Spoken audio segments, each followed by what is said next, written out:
তুলে দিচ্ছেন আলো মিডিয়া গ্রুপের পক্ষ থেকে 2025 সালে যে অ্যাওয়ার্ডটি তুলে দিচ্ছেন, আমরা যে উদ্দেশ্যে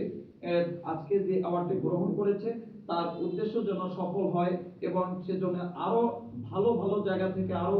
ভালো কিছু সম্মান বয়ে নিয়ে আসতে পারে। আজকে এটি কাছের অ্যাওয়ার্ড না, এরপরে আমরা স্বর্ণের অ্যাওয়ার্ডও যেন তার দক্ষতার জন্য, তার নিজের কর্মের জন্য যদি সে বয়ে নিয়ে আসতে পারে, এমনটা তার কাছ থেকে আমরা প্রত্যাশা করি। আর সবাই যারা আছে তার জন্য শুভকামনা করব, সেজন্য ভালো থাকে, ভালো থেকে যদি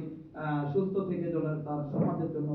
নিজের স্থান থেকে ভালো কিছু করে, এমনটা প্রত্যাশা রাখি তার কাছে। একজন শিক্ষকের হাতে আলো মিডিয়া গ্রুপের অ্যাওয়ার্ড তুলে দিয়েছি, যারা হলো মানুষ গড়ার কারিগর, যারা মানুষের পথকে আলোকিত করে, তারা নিজের পরিবারের, নিজের সন্তানের প্রতি তারা নিজের যতটুকু দায়িত্ব থাকে তার চেয়ে দায়িত্ব থাকে মানে তাদের শিক্ষার্থীদের প্রতি, যারা অক্লান্ত পরিশ্রম করে, তাদের মেধার যাবতীয় শিক্ষা সব বিলিয়ে দেয় একজন শিক্ষক তার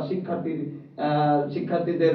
প্রতি। তো সেখান থেকেই আমি মনে করি তারা মানুষ গড়া কারিগর, তাই তার জীবন সার্থক হোক, আরো ভালো